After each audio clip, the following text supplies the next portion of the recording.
பச்சை கிளிகள் தோளோடு பாட்டு குயிலோ மடியோடு உலோகம் ஆனந்தத்தின் எல்லை. இந்த பூமிக்கு கண்ணீர் சொந்தம் இல்லை. சின்னஞ்சிறு கூட்டுக்குள்ள சொர்க்கம் இருக்கு. அட சின்ன சின்ன அன்பில் தானே ஜீவன் இன்னும் இருக்கு. வட்டாம்பூச்சி கூட்டத்துக்கு வட்டாயதுக்கு அடபாசம் மட்டும் போதும் கண்ணே காசு வேணும்.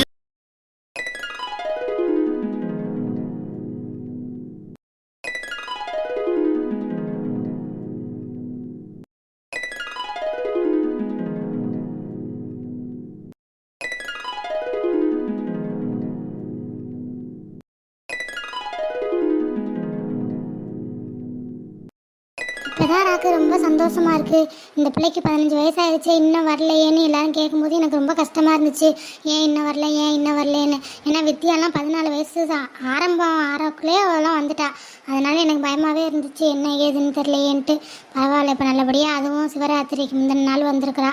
நல்ல நாள் தான், ரொம்ப சந்தோஷமா இருக்கிறாக்கு. இப்போ தான் எனக்கு அட அத்தாச்சி, கிறுக்கு அத்தாச்சி, இதுக்கெல்லாமல் போட்டு மனசை போட்டு குழப்பிக்கிட்டு இருந்த. எல்லாரும் ஒரே மாதிரி இருக்க மாட்டாங்க அத்தாச்சி. ஒவ்வொருத்தவும் உடம்பு பொறுத்து தான் இந்த வயசுக்கு வரதெல்லாம். சில பேர் சீக்கிரம் வருவாங்க, சில பேர் லேட்டாக வருவாங்க, சில பேர் கல்யாணத்துக்கு முந்தின நாள் வருவாங்க, சில பேர் 20 வயசில் வருவாங்க, 22 வயசில் வருவாங்க, சில பேர் கல்யாணம் ஆகிட்டு வருவாங்க. ஒவ்வொருத்தவங்க உடம்பு பொறுத்து அத்தாச்சி. இதெல்லாம் நம்ம பெருசாக ஒன்றுமே பண்ண முடியாது. இது இயற்கை. அது எப்போ வரணுன்னு இருக்கோ அப்போ தான் வரும், நடக்கணும்னு இருக்காது நடக்கும். அவ்வளோ இதுக்காக போட்டு மனசை குழப்பிக்கிட்டு இருந்தியே. ஆமாக்கா, ராக்க சொல்கிறது சரிதான். இப்படி தான் எங்கள் சொந்தக்கார பிள்ளை ஒரு பிள்ளை உங்களுக்கு கூட தெரியும்னு நினைக்கிறேன். எங்கள் பொண்ணு விட்ட சொந்தம் எங்கள் வீட்டுக்காரருக்கு தங்கச்சி முறை வரும்னு நினைக்கிறேன். அதான் தங்கச்சி பொண்ணு வரும்னு நினைக்கிறேன் முறை. அந்த பொண்ணுக்கு 18 19 வயசு வரைக்கும் அந்த பொண்ணு பெரிய மனுஷியே ஆகவே இல்லை. ரொம்ப பயந்துட்டு டாக்டருக்கு அங்கேயும் இங்கேயும் கூட்டிகிட்டு போயிட்டு அலைஞ்சிட்டு அந்த பொண்ணை ஒரு மாதிரி பாடாக படுத்திகிட்டு இருந்தாங்க. அதுக்கப்புறமா 20 வயசுலையோ என்னமோ தான் கரெக்டாக காலேஜ் படித்து முடிச்சிச்சு. அப்போ தான் அந்த பொண்ணு பெரிய மனுஷி ஆச்சு. அதுக்கப்புறம் தான் கல்யாணம் பண்ணி வச்சாங்க. அது மாதிரி ஒவ்வொருத்தர் உடம்பு பொறுத்து காரணமாக அதெல்லாம் நம்ம எதுவுமே சொல்ல முடியாது. அப்படியா சந்தி? இந்த மாதிரி கதையெல்லாம் நான் கேள்விப்படவே இல்லை சந்தி. அதனால தான் எனக்கு ரொம்ப பயமாக இருந்துச்சு. இப்போ ரொம்ப சந்தோஷமாக இருக்குது. சரி சரி, இப்படி பேசிகிட்டு இருந்தால் நான் பேசிக்கிட்டே இருப்பேன். அப்படியே எங்கள் அக்காவுக்கு அவள் தங்கச்சிக்கு எல்லாருக்கும் ஃபோன் பண்ணி சொல்லிடுறேன். இருங்க. சரி அத்தாச்சி, கூப்பிட்டு சொல்லுங்க. அதுதானே முறை. நீங்கள் கூப்பிட்டு சொல்கிறதெல்லாம் இருக்கட்டும். அதுக்கு முன்னாடி எதுனா திங்க இருந்தால் கொண்டாந்து கொடுத்துட்டு போயிட்டு நீங்கள் ஃபோன் பண்ணி சொல்லுங்கள். ரொம்ப நேரமாக சும்மா உட்காந்துருக்குமா, வாய் நம்மன்னு இருக்குது. இங்கே பாரு உமா, பக்கத்தில் தான் உட்காந்துருக்க. எட்டி ஒன்று விட்டேன்னு வச்சுக்க, அந்த தூணில் அடித்து இங்கனே விழுந்து செத்து போயிடுவேன். விசேஷ வீடு, அதனால தான் பேசாமல் வாயை மூடிக்கிட்டு இருக்கேன். வாயை மூடிட்டு இருந்துரு. நீ சும்மா இல்லை ராக்கு, எனக்கு பசிக்குது இல்லை. நான் காலையில் எதுவும் சாப்பிடாம வேற வந்துட்டேன். நீங்கள் வேறு சாப்பிடாம இருக்கிறீங்களா? அந்த ஞாபகமே இல்லை எனக்கு சுத்தமாக.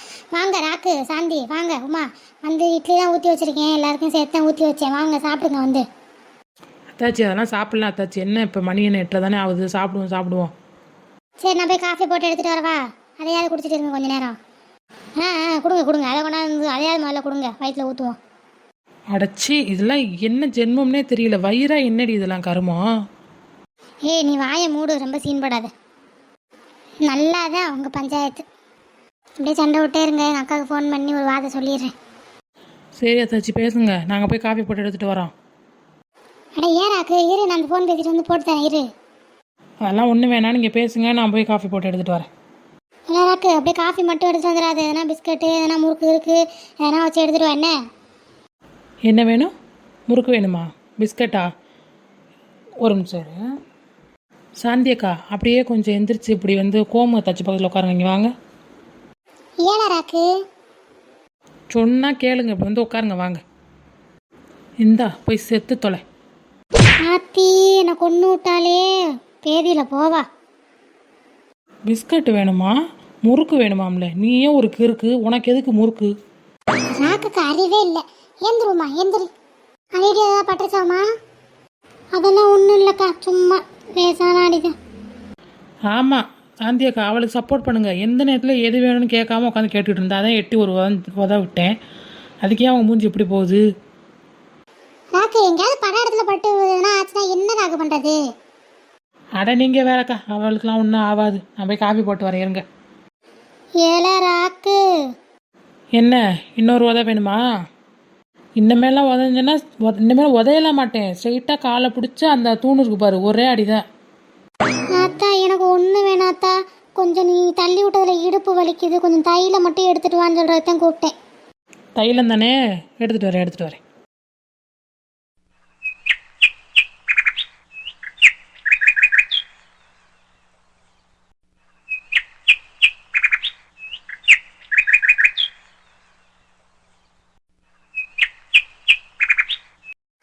பாப்பா எம்புட்டு குப்பை இந்த பயலுக வீட்டில் இருந்தான்னா குப்பை எங்கே இருந்தால் வருதோ தெரியல. இந்த ஸ்கூலுக்கு போனாதாப்பா இந்த வீடு குப்பை இல்லாமல் இருக்குது.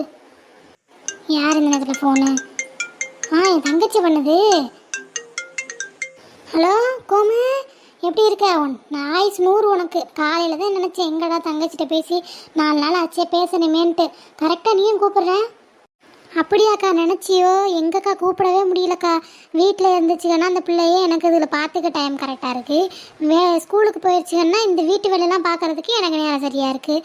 எங்கிட்டு ஃபோன் பண்ண முடியுது சொல்லு? ஆமாம் நம்ம வாங்கிட்டு வந்த வரேன் அப்படி கோமு. பிள்ளைய வந்தால் பிள்ளையில பார்க்க வேண்டியது இருக்குது, பிள்ளைய ஸ்கூலுக்கு போயிட்டா வீட்டு வேலையை பார்க்க வேண்டியது இருக்குது, எல்லாத்தையும் பார்க்க வேண்டியது இருக்குது. என்ன பண்ணுறது சொல்லு? என்ன பண்ணுறேன்? என் பிள்ளையெல்லாம் என்ன பண்ணுதுங்க? அக்கா அதுக்கு தாக்கா கூப்பிட்டேன். உன் 2வது மக பெரிய மனுஷி ஆயிட்டாக்கா, வந்திருக்கா. அதை சொல்கிறது தான் கூப்பிட்டேன். 7 நாள் விசேஷம் வச்சுருக்கோம். தண்ணி ஊற்றி கொஞ்சம் எல்லாருக்கும் சொல்லி நல்லா பெருசாக செய்யலான்னு ஒரு இதில் இருக்கோம். நீ வந்துடு என்னக்கா 2 நாளைக்கு முன்னாடியே. அடியே என்ன சொல்கிற?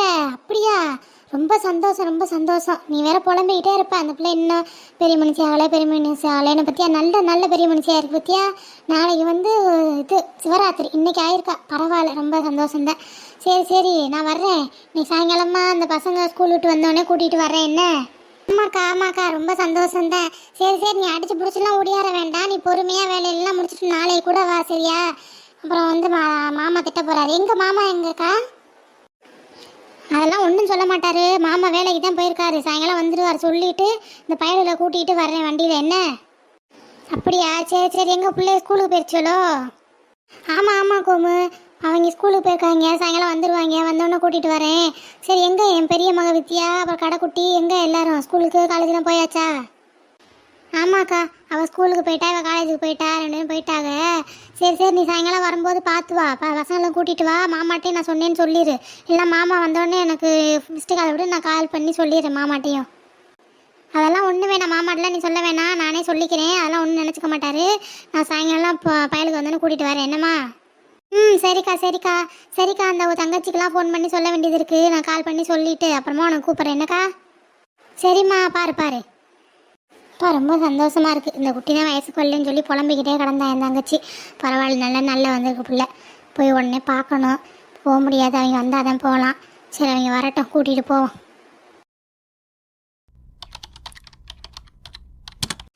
யாமினி என்ன பண்ணிக்கிட்டு இருக்க? உன்னை மேலேருந்து கூப்பிட்டுட்டே இருந்தேன், உனக்கு காதில் விழுகலையா? இங்கே என்ன ஃபோனை பார்த்துட்ருக்கி? என்ன பண்ணிகிட்ருக்காங்க உட்காந்து? அம்மா நீ கூப்பிட்டதெல்லாம் கேட்டுச்சு எனக்கு. ஒன்றும் இல்லை, சும்மா வீட்டில் இருக்கேன். எனக்கு ஒரு மாதிரி கடுப்பாக இருக்குது. அதனால தான் ஏதாவது ஒர்க் கிடைக்குமான்னு சொல்லிட்டு பார்த்துட்ருக்கேன் ஆன்லைனில். என்னது வேலை பார்த்துட்ருக்கேன் ஆன்லைனில்? அதுதான் நான் உங்கள்கிட்ட சொல்லியிருக்கேன்ல, நீ வேலைக்கெலாம் ஒன்றும் போக தேவையில்லை. உனக்கு மாப்பிள்ளை பார்த்துட்ருக்கு. எப்படி இந்த வருஷம் அடுத்த வருஷத்துக்குள்ளே முடிஞ்சிடும். கல்யாணம் பண்ணிவிட்டு அங்கே போய் நீ வேலையை பாரு, என்னத்தையோ பாரு. அம்மா நான் சும்மா வெட்டியாக இருந்து என்னம்மா பண்ண போகிறேன்? நானும் படிச்சிருக்கேன் இல்லைம்மா, அதை எதனா யூஸ் பண்ணணும் இல்லைம்மா. நானும் இந்த ஒரு 6 மந்த்தாக வீட்டில் தான் இருக்கேம்மா. நீங்கள் என்ன 1 இயர் ஆகும்னு சொல்கிறீங்க. அது வரைக்குமாவது ஒரு 3 மந்த்ஸாவது வேலைக்கு போகிறேம்மா. இல்லைன்னா ஒர்க் ஃப்ரம் ஹோமாவது பார்க்குறேம்மா, ப்ளீஸ்மா. அதெல்லாம் நீ எந்த ஹோமும் பார்க்க வேணாம், இந்த ஹோமை பாரு போதும் சரியா? அதெல்லாம் நீ ஒன்றும் வேலைக்கெலாம் போக தேவையில்லை. பேசாமல் நீ எதனா கிளாஸஸ் போகிறேன்னா வேணால் போயிட்டு வா சரியா? வேலைக்கெலாம் அனுப்ப முடியாது. இந்த அம்மா சம்பாதிச்சு கொடுத்து அங்கே நிறைய போகுது. ஆல்ரெடி உங்கள் அப்பா சம்பாதிக்கிறதே போதும். நீ கல்யாணம் பண்ணிவிட்டு அங்கே போய் நம்ம குடும்ப மானத்தை காப்பாற்றிட்டு சொல் பேச்சு கேட்டுட்டு பேசாமல் இருந்தாவே போதும். அம்மா மாப்பிள்ளை தானே பார்த்துட்ருக்கீங்க, கன்ஃபார்ம் ஆகட்டுமா? அது வரைக்கும் ஏதாவது ஒரு ஜாப் போயிட்டுருக்கேன். இங்கே பாரு அம்மனி, உனக்கு புரியலையா? அதெல்லாம் நீ எந்த ஜாப்பும் போக வேணாம். அப்படின்னு இதான் எது பண்ணுறா இருந்தாலும் உங்கள் அப்பாட்ட கேட்டுக்கப்பா. உங்கள் அப்பா என்ன சொல்கிறாரோ அதை செய் சரியா? சரி ஓகே, ஈவினிங் டேடி வரட்டும், நான் அவர்கிட்ட கேட்டு நான் முடிவு பண்ணிக்கிறேன். நீங்கள் பேசாமல் இருங்க. அவர் பேசும்போது நீங்கள் எதுவும் இன்ட்ராக்ட் பண்ணாமே இருங்க, அதுவே போதும். இருக்காக உங்கள் அப்பா என்ன சொல்கிறாரு நான் பார்க்குறேன். பாருங்க அப்பா எனக்கு தான் சப்போர்ட் பண்ணுவார். ஹலோ அண்ணி, சொல்லுங்கள் அண்ணி, நல்லா இருக்கீங்களா? நான் நல்லா இருக்கேம்மா. நீ எப்படி இருக்க? பிள்ளையெல்லாம் எப்படி இருக்குதுங்க? தம்பி எப்படி இருக்காப்புல? இங்கே எல்லாரும் நல்லா இருக்கும் அண்ணி. அங்கே எல்லாரும் எப்படி இருக்கிய? என் மருமகள்லாம் எப்படி இருக்காங்க? இங்கே எல்லாரும் நல்லா இருக்கோம்மா. இங்கே 2வது மருமக பெரிய மனுஷி ஆகிட்டாம்மா. அதை சொல்கிறது தாம்மா உனக்கு கூப்பிட்டேன். இப்போ அண்ணி என்ன சொல்கிறீங்க? ரொம்ப சந்தோஷம் அண்ணி, ரொம்ப சந்தோஷம். எப்போ அண்ணி? காலையிலம்மா, காலைல விடிய காலமாக தான், ஒரு 5:30 மணி 5:40 இருக்கும் அந்த டைமில். இப்போ தான் கண்ட தண்ணிலாம் ஊற்றி உட்கார வச்சுருக்கோம். விசேஷம் ஒரு 7 நாள் பண்ணலான்னு இருக்கோம்மா. அதுக்கு தான் ஃபோன் பண்ணி சொல்கிறேன். ஒரு 2 நாளைக்கு முன்னாடியே வந்துருங்க எல்லாரும். இங்கே தான் நம்ம வீட்டு பழைய வீட்டில் தான் விசேஷம் பண்ணலான்னு இருக்கோம். சரிங்களா? 2 நாளைக்கு முன்னாடியே குடும்பத்தோடு வந்துடணும். அப்படியா அண்ணி? ரொம்ப சந்தோஷம், ரொம்ப சந்தோஷம் அண்ணி. ஏன் 2 நாளைக்கு என்ன, 3 நாளைக்கு முன்னாடியே வந்து என் மருமகளுக்கு சடங்கு பண்ணி நல்லா விழாவை வந்து சிறப்பிச்சிடலாம் அண்ணி. சரிம்மா சரிம்மா, ரொம்ப சந்தோஷம்மா. அண்ணன் சொல்லேன்னு கோச்சிக்காதம்மா. அண்ணன் கொஞ்சம் வேலையாக அங்கிட்டு அலைஞ்சிட்டு இருக்காப்புல. சரி, அதோட நான் சொல்கிறதே வரக்கூடாது, அதனால தான்மா நான் அவர் சொல்கிறதுன்னு சொன்னா இல்லை, நானே சொல்லிக்கிறேன்னு சொல்லி தான் உனக்கு கூப்பிட்டேம்மா. அண்ணி அதெல்லாம் ஒன்றும் இல்லை அண்ணி, நீங்கள் சொல்லலைனாலும் என் மருமக விசேஷத்துக்கு நான் வரப்போகிறேன். இதை யார் சொன்னா என்ன, நீங்களும் அண்ணனும் ஒன்று தானே, அதெல்லாம் ஒன்றும் இல்லை. நாங்கள் 3 நாளைக்கு முன்னாடியே வந்துடுறோம். சரிம்மா, ரொம்ப சந்தோஷம்மா. எங்கம்மா யாமினி? எங்கம்மா வீட்டில் தானேம்மா இருக்கா? ஆமாம் நீ, ஆமாம் நீ. கொடுக்கவா? பேசுகிறீங்களா? குடுமா பேசுவோம். பேசி ரொம்ப நாளாச்சு பிள்ளைகிட்ட. சரி அண்ணி, இருங்க கொடுக்குறேன். யாமினி, இந்த அத்தை பேசுகிறாங்க, பேசு. அத்தையா? அப்படியே ஸ்பீக்கரில் போடுங்கம்மா, பேசுகிறேன். ஸ்பீக்கரில் தான் போட்டிருக்கேன், பேசு. ஹலோ அத்தை, நல்லா இருக்கீங்களா? யாமினி, நான் நல்லா இருக்கேன்டாம்மா, நல்லா இருக்கேன். நீ எப்பரா இருக்க தங்கம்? எனக்கு என்ன, நானும் சூப்பராக இருக்கேன் அத்தை. அப்புறம் மாமா, அப்புறம் என்னோட வானரங்கள்லாம் எப்படி இருக்குங்க? பிள்ளையில போய் வானரங்கன்னு சொல்லிக்கிட்டு இருக்கேன். சொல்லட்டும் ராதா, அவள் சொல்லாமல் யார் சொல்ல போகிறா? எல்லாரும் நல்லா இருக்காம்மா. அப்புறம் இந்த காய் தான் பெரிய மனுஷி ஆயிருக்கா, அதை சொல்கிறது தாம்மா கூப்பிட்டேன். ஓ சூப்பரு. அப்போ நம்மளுக்கு வந்து ஒரே என்ஜாய்மெண்ட்டு தான், ஃபங்க்ஷன் தான். ஓகே, நாங்கள் வந்துடுறோம், சீக்கிரமாக வந்துடுறோம் அத்தை. அங்கே வந்தால் தான் சூப்பராக இருக்கும் எல்லாரோடையும். சரிடாம்மா, சீக்கிரம் வந்துடுங்க எல்லாரும். ஒரு 3 நாள் 4 நாளைக்கு முன்னாடியே கிளம்பி வந்துடுங்க, சரிங்களா? சொல்லிட்டீல்ல அத்தை, இந்த நாளைக்கே நான் அப்பாட்ட பர்மிஷன் கேட்டு நாங்கள் 3 பேர் ஒடியாந்துடுறோம். அப்பா பொறுமையாக வந்துக்கிட்டோம். சரிடாம்மா. தம்பி எங்கம்மா? தம்பி ஸ்கூல் போயிட்டானா? அத்தை, தம்பி ஸ்கூல் போல, அவன் காலேஜ்க்கே போயிட்டான். அட ஆமாம் இல்லைம்மா, அவன் காலேஜோம்மா, அது ஞாபகமே இல்லைம்மா. என்னம்மா படிக்கிறான்? டாக்டருக்கா படிக்கிறான்?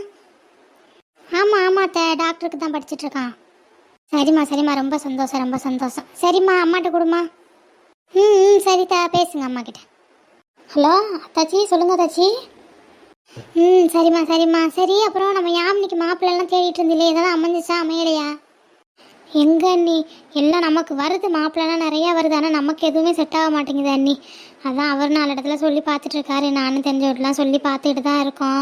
ஏதாவது நல்ல வரணா வந்துச்சுன்னா டக்குன்னு முடிச்சிடணும் அண்ணி. அவளுக்கு என்னம்மா வயசாகுது? 21 வயசு 22 வயசு தானே ஆகுது. இன்னும் ஒரு 2 வருஷம் போகட்டுமேம்மா. அண்ணி அது ஒன்றும் பிரச்சனை இல்லை, இன்னும் 2 வருஷம் போகணுன்னு கல்யாணம் பண்ணலாம். ஆனால் அவள் ஜாதகத்தில் இப்போ 22 வயசில் கல்யாணம் பண்ணாதான், அப்படி இல்லைன்னா 27 வயசு 28 வயசில் தான் அவளுக்கு அமையும்னு சொல்லி போட்டிருக்கு. அதனால தான் நாங்கள் இப்போ மாப்பிள்ளை தேடிட்டு இருக்கோம். ஆமாம் அதான் சொன்னீங்கம்மா. இப்போ என்ன 21 நடந்துட்டுருக்கா? ஆமாம் நீ 21 நடக்கலை, முடிய போகுது. அடுத்த மாதம் வந்தால் 21 முடிஞ்சு 22 ஆரம்பிச்சிடும். அதுக்குள்ளே எப்படின்னா கல்யாணம் பேசி 22 வயசுக்குள்ளே முடிச்சிடணும் பார்க்குறோம் அண்ணி. சரிம்மா, சந்தோஷம். சரிம்மா, அந்த எல்லாருக்கும் சொல்ல வேண்டியது இருக்குது, நான் சொல்லிவிட்டு அப்புறமா கூப்பிட்றேன். நீ வந்தோடனே, தம்பி வந்தோடனே ஃபோன் பண்ணி கொடு, நான் பேசுகிறேன். என்னம்மா, எல்லோரும் வந்துடணும். சரி அண்ணி, நீங்கள் பார்த்த அண்ணி, நாங்கள் வந்துடுறோம், 2 நாளைக்கு முன்னாடி வந்துடுறோம். சரிம்மா, நான் வைக்கிறேன். சரிங்க அண்ணி. அம்மா சூப்பரில், காய் அட்டெண்ட் பண்ணதுனால ஒரே ஃபங்க்ஷனாக தான் இருக்கும். அங்கே போனாலும் ஒரு மாதிரி பீஸ்ஃபுல்லாக இருக்குமா அந்த ஊர், எனக்கு ரொம்ப பிடிக்கும். So jolly. இது ஒரு சாக்கா வச்சு வேணா ஒரு வாரம் டேரா போட்டோணுமா இங்கே போயிட்டு. ஒரு வாரம்லாம் எங்கிட்ட போக முடியும், ஒரு வாரத்துலாம் போக முடியாது. ஏன்னா ஒரு 2 நாளைக்கு முன்னாடி போகலாம். ஏன்னா அப்பா வந்து ஃபங்க்ஷன் அப்போ தான் வர முடியும். அதனால் ஒரு 2 நாள்னா லீவ் இது பண்ணிட்டு வருவார். அதனால் 2 நாளைக்கு முன்னாடி தாண்டி போக முடியும். 2 நாளைக்கு முன்னாடி தான் போக முடியுமா? கொஞ்சம் அப்பா கிட்ட கேட்டு ஒரு 3 நாளைக்கு முன்னாடி போகிற மாதிரியாவது பாருங்கம்மா. அந்த ஊர் எனக்கு ரொம்ப பிடிக்கும். அதுவும் அத்தை வீடு, அந்த லொக்கேஷன், அட்மாஸ்பியர் எல்லாமே செம்மையாக இருக்குமா, ரொம்ப பீஸ்ஃபுல்லாக இருக்குமா. எப்படின்னா ஒரு 3 நாளைக்கு முன்னாடி போகிற மாதிரி அப்பா கிட்ட பேசுங்க. என்ன உங்கள் அப்பா தானே, பேசி சம்மதிச்சார்னா நம்ம 3 நாளைக்கு முன்னாடி என்ன நாளைக்கு கூட கிளம்பிடலாம். அதெல்லாம் நான் பேசி எப்படி டேடியை சம்மதிக்க வைக்கிறேன்னு பாரு. ஆமாம், எல்லாத்துக்கும் டேடி சம்மதிச்சிருவார். சரி, நான் போயிட்டு மதியம் சமையல் பண்ண வேண்டியது இருக்குது, அதை போய் நான் பார்க்குறேன் அந்த வேலையை. ஷாம், நிப்பாட்டு, யாருன்னா பார்த்தாப்பா அது வேற. ஏண்டி இங்கே நிப்பாட்டு சொல்கிற? இங்கே நிப்பாட்டாமல் ஸ்ட்ரைட்டாக கிளாஸில் கொண்டு போய் நிப்பாட்டுறியா? அப்படியே நான் போய் இறங்கி உட்காந்துடுறேன். ஆளைப்பாரு. சரி இறங்கி தோலை. ஷாம், அங்கே பாரு, கமலையும் வினய் நின்றுட்டு இருக்காங்க. நம்ம முன்னாடி சண்டை போட்டு அடிச்சுட்டு நாருவாங்க, இப்போ என்ன தனியாக என்ன பேசிகிட்டு இருக்காங்க? அதானே, என்னவா இருக்கும்? கூப்பிட்டு வினயை கூப்பிட்டு. டே மச்சான் வினய். ஹே மாப்பிள்ள வாடா வாடா வாடா. ஹலோ மேடம், என்ன ஜம்முன்னு உட்காந்துருக்கீங்களே, காலேஜ் வந்தாச்சு இறங்குங்க. நாங்கள் இறங்குறதெல்லாம் இருக்கட்டும் மேடம், நீங்கள் என்ன 2 பேரும் எங்கள் முன்னாடி சண்டை போட்டு தனியாக நின்று பேசிகிட்டு இருக்கீங்க இங்கே நின்று? அடிச்சு வாய மூடு, தனியாக நின்று பேசல. நான் வந்துட்டேன் முதவே. சரி கிளாஸ் ரூமில் போயிட்டு பேக்கை வச்சுட்டு வந்தா வினய் வந்தா கரெக்டாக. சரி உங்களை காணமே, நேற்று என்னாச்சு லவ் ஸ்டோரி அப்படின்னு சொல்லிட்டு தான் 2 பேர் பேசிகிட்டு இருந்தோம். வினய் அப்போ தான் எல்லாம் சொல்லிகிட்டே இருந்தா. ஏன்னா நீங்கள் மேடம் லவ் ஸ்டார்ட் ஆனதுலேருந்து எனக்குலாம் ஃபோன் பண்ணுவீங்களா சொல்லுங்கள்? ஃபோனும் பண்ணலை, நான் பண்ணாலும் ரெஸ்பான்ஸ் இல்லை. ஹே மென்டலு, சரி நேரில் வந்து எல்லாம் சொன்னால் தான் சுவாரஸ்யமாக இருக்குன்றதுக்காக நான் ஃபோன் பண்ணலடி. நீ பண்ணும்போது நீ காலைல பண்ணியா, கொஞ்சம் வீட்டில் கொஞ்சம் வேலை, அதை நான் அப்புறம் சொல்கிறேன். அதனால என்னால் உனக்கு உன் காலை அட்டன் பண்ண முடியல. இதுக்கு இல்லாமல் கோச்சிப்ப பைத்தியக்காரி. ஆமாம் கோச்சிக்கிறா. சரி இறங்கி வா. சரி சரி இறங்கு வித்யா, நான் போய் பைக்கை கொண்டு போய் பார்க்கிங்கில் விட்டுட்டு வந்துடுறேன். சரி ஷாம். சரி நான் பைக் கொண்டு போய் பார்க் பண்ணிட்டு வந்துடுறேன். அப்புறம் என்ன மேடம் ஜோடியாக வரீங்க? நேற்று லவ் சொன்னதுலேருந்து ஆளே மாறிட்டீங்க. ஏ மென்டல், இங்கே நின்று பேச போறியா? சரி வா கிளாஸ் ரூம் போகலாம், கிளாஸ் ரூமில் பேசிக்கலாம். அடடே வித்யா மூஞ்சில ஒரு பொலிவு தெரியுதே. ஹமாம் சோப் போட்டு குடிச்சாலாம், அதான் அந்த முகப்பொழிவு. என்ன கமலி? என்ன வினய்? அடிச்சு வாங்க கிளாஸ் ரூம் போகலாம், அப்புறம் பேசிக்கலாம் அதான் இருந்தாலும். ஆமாம் வாங்க வாங்க, அவனும் ஸ்ட்ரைட்டாக கிளாஸ் ரூமே வந்துடுவான், வாங்க போகலாம். ஹே சத்யா எங்க? வந்துக்கிட்டு இருக்கேன்னு சொன்னாடி, வந்துடுவா. ஸ்ட்ரைட்டாக கிளாஸ் ரூம் வரட்டும், வா நம்ம போகலாம். பத்தியா ஸ்ரேயா, பைக்லலாம் வர்றாங்க 2 பேரும் இப்போலாம் அடிக்கடி தெரியுமா? நீ வாயை மூடிட்டு இருடி கொஞ்ச நேரம். ஆல்ரெடி உங்கள் 2 பேரும் பைக்கில் வரதை பார்த்து என் அடி வயிறுலாம் எரியுது. இல்லை நீ மேற்கொண்டு எண்ணெயை ஊற்றாத, பேசாமல் இரு. நான் பார்த்து தான் சொன்னேன், அவங்க டெய்லி இப்போ பைக்கில் தான் வர்றாங்க. நானும் ஒரு 3-4 டேஸாக நானும் வாட்ச் பண்ணிட்டு தான் இருக்கேன். 2 பேரும் பைக்கில் தான் வர்றாங்க போகிறாங்க. அடடே இவன் என்ன கோவமா நிற்கிறான்? டே கார்த்தி, நீ ஏன்டா மூஞ்சில 300 நம்பியாரை காட்டிட்டு நின்றுட்டு இருக்க? அதானே, உனக்கு என்ன? எனக்கு என்னப்பா, உனக்கு எப்படி ஷாம் வந்து வித்யா கூட போனால் உனக்கு வயிறு எரியுதோ அது மாதிரி வித்யா ஷாம் கூட போனால் எனக்கு வயிறு எரியுது. அவ்வளோ கடுப்பாகுது எனக்கு. இவங்கிட்ட மட்டும் எல்லா பொண்ணுங்களும் பேசுகிறாங்க, அது என்ன ராசியால் என்ன கர்மம்னே தெரியல, எனக்கு கடுப்பாக வருது இப்போ. டே நிறுத்து. ஷாம் வந்து வித்யா கூட போகிறான்னா ஷாம் மேலே எனக்கு ஒரு க்ரஷ் இருக்கா, அதனால எனக்கு கோவம் வருது. வித்யா யார் கூட போனால் உனக்கு என்னடா? உனக்கு ஏன்டா கோவம் வருது? அவனுக்கு மட்டும் எல்லாம் நல்லதாகவும் நல்ல பொண்ணாகவும் கிடைக்குது. எனக்கு பாரு, எனக்கும் தான் வித்யாவை பிடிக்கும். எங்கன்னா வித்யா கிட்ட சொல்ல முடியுதா சொல்லு? அவங்க 2 பேரும் தான் பேசுகிறாங்க. எங்கே வித்யா கிட்ட அவன் நெருங்க கூட விட மாட்டேங்கிறான். அப்புறம் எங்கே இருந்து பேசுறது? ஏண்டா உனக்கு வேறு ஆளே கிடைக்கலையாடா? எனக்கு வித்யாவை சுத்தமாக பிடிக்காது. நீ அவ்வளோலாம் லவ் பண்ணுற வேலைலாம் வச்சுக்காது, அப்புறம் எனக்கு செம கடுப்பாயிடும். ஹே, நீ கூட தான் அவனை கிறிஸ்ன்னு சொல்லி சுற்றிட்டு திரியிற. எனக்கும் தான் பிடிக்கல, அதனால நான் உன்ட்ட நீ வந்து அவனை கிறிஸ்ன்னு சொல்லாத அப்படின்னு சொல்ல முடியுமா? உனக்கு எப்படி அவனை பிடிக்குமோ அது மாதிரி எனக்கு வித்யாவை பிடிக்கும், அதெல்லாம் நீ தலையிடாத. எனக்கு அவன் மேலே ஒரு க்ரஷ் இருக்குது, எனக்கு லவ் கூட இருக்குன்னு நான் ஒத்துக்கிறேன். ஆனால் வந்து உனக்கு அவளை பிடிக்கும் தானே சொல்லியிருக்க, க்ரஷோ லவ்லாம் நீ சொல்லலை இல்லை, அதனால ஒன்றும் பிரச்சனை இல்லை. அவளை ஃப்ளர்ட் பண்ணுறதுக்காக நீ இப்போ இது பண்ணிட்டு இருக்கியா? என்னது ஃப்ளோட் பண்ணுறதுக்கா? எம்மா தாயே, உண்மையாகவே அவளை எனக்கு பிடிச்சிருக்கு. லவ் பண்ணுறதுக்கு தான் பேசிகிட்டு இருக்காங்க. இங்கே யாரும் ஃப்ளோட் பண்ணுறதுக்கு இல்லை, அவ்வளோ மோசமான பையன்லாம் கிடையாது நான். வித்யாவை லவ் பண்ணுறியா? அடப்பாவி, இது எப்பத்துல இருந்துடா? இங்கே பாரு கார்த்திக், அதெல்லாம் சரியே வராது. உனக்கு வித்யாவுக்கும் கண்டிப்பாக அதெல்லாம் செட்டே ஆகாது. நீ பேசாமல் வேலையை பார்த்துட்டு போ. இங்கே பாரு, அதே தான் நானும் சொல்கிறேன். உனக்கும் ஷாம்புக்கும் சுத்தமாக செட் ஆகாது, சரியா? அதனால நீ ஷாம்பின் எடுத்துறியாமல் உன் வேலையை பார்த்துட்டு போ. டேய், ஷாம் விஷயம் வேற, வித்யா விஷயம் வேறடா. அந்த பொண்ணு எனக்கு சுத்தமாக பிடிக்கவே பிடிக்காது. அதுவும் என் ஃப்ரெண்டு லவ் பண்ணான்னா கண்டிப்பாக என்னால் அதை அக்செப்ட் பண்ணிக்கவே முடியாது. அப்படியா? அதே தான், சேம் டைலாக் தான் நானும் இப்போ சொல்ல போகிறேன். எனக்கு ஷாமை சுத்தமாக பிடிக்கவே பிடிக்காது. அதுவும் என் ஃப்ரெண்டு லவ் பண்ண போகிறான்னா எனக்கு கண்டிப்பாக எனக்கு பிடிக்கவே பிடிக்காது. அதனால நீ ஒதுங்கி போயிடு என்ன?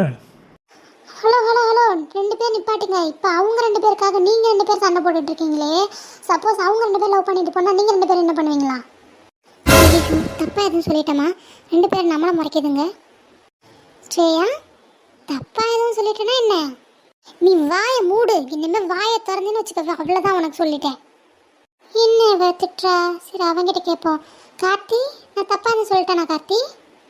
இங்கே பார், நாளைக்கெல்லாம் என் கேங் பக்கம் எதுனா வந்தின்னு வச்சுக்கவே, உன்னை அப்படியே முடிய பிடிச்சி சவத்தில் அடிச்சு கொண்டுருவேன். போயிடு மரியாதையா. கார்த்தி, என்ன இவளை விட இவன் ரொம்ப சூடாக இருக்கானே. ஹலோ, என்ன இப்போ நான் என்ன சொல்லிட்டேன்? நீங்கள் சும்மா சொன்னதுக்கே கோவப்படுறீங்க. உண்மையிலே உங்கள் 2 பேர் லவ் பண்ணாங்கன்னா என்ன பண்ணுவீங்க? இங்கே பாரு ஜெனி, அதெல்லாம் ஒன்றும் இருக்காது சரியா? நீ வாயை மூடிட்டு இருந்தாவே எல்லாமே நல்லபடியாக நடக்கும். அதெல்லாம் உங்கள் 2 பேர் லவ்லாம் பண்ணல, ஜஸ்ட் ஃப்ரெண்ட்ஸு தான். நீ பேசாமல் இரு, எதனா குழப்பி விடாத என் மண்டையை. என்ன இவனுங்க நின்று இங்கே என்னமோ ஷாம் வித்யா ஏதோ பேசிக்கிட்டு இருக்கானுங்க. ஐயோ, கொஞ்சம் முன்னாடியே வந்திருக்கலாமோ? ஆமா ஜெனி, நீ ஏன் எதுவும் கிரியேட் பண்ணாத, வாயை மூடிட்டு பேசாம இருந்துட்டு சொல்லிட்டேன். ஹே கார்த்தி, வாயை மூடு. சத்யா வரா, அப்புறம் நம்ம பேசுகிற கேட்டுச்சு, அவ்வளோதான். போய் அப்படியே ஷாம்கிட்ட சொல்லிடுவா. ஆமாம், இதுவும் அவங்களோட சால்ரா தானே? ஆமாம். என்ன என்னை பார்த்தோன்னே வாய மூடிட்டானுங்க. ஹாய் சத்யா. என்ன வழியை விட நின்று பேசுங்க, நான் கிளாஸ் ரூம் போகணும். பத்தியாடி திமுறை, நான் ஒரு ஹாய் சொன்னேனே, ஒரு கேட்டசிக்காவது ஹாய் சொல்லியிருக்கலாம்ல, இவ்வளோ திமுறா போய் பாரு. அந்த 4மே ஒரே மாதிரி தாண்டி இருக்குதுங்க, ஒரே குட்டையில் ஒன்று மாட்டேன் தான். 4 இல்லடி 5. ஆமாம் 5 தான் 5. இவனுங்க என்ன ஏதோ பேசிகிட்டு இருந்தானுங்க ஷாம் வித்யான்னு சொல்லிட்டு. நம்ம வந்தோடனே பார்த்துட்டானுங்க போல, அதனால தான் வாயை மூடிட்டானுங்க. இந்த உடனே ஷாம்கிட்டே வித்யா அப்படின்னு சொல்லணும். நிழல் போல நானும் நடை போட நீயும் தொடர்கின்ற சொந்தம் நெடுங்கால பந்தம்.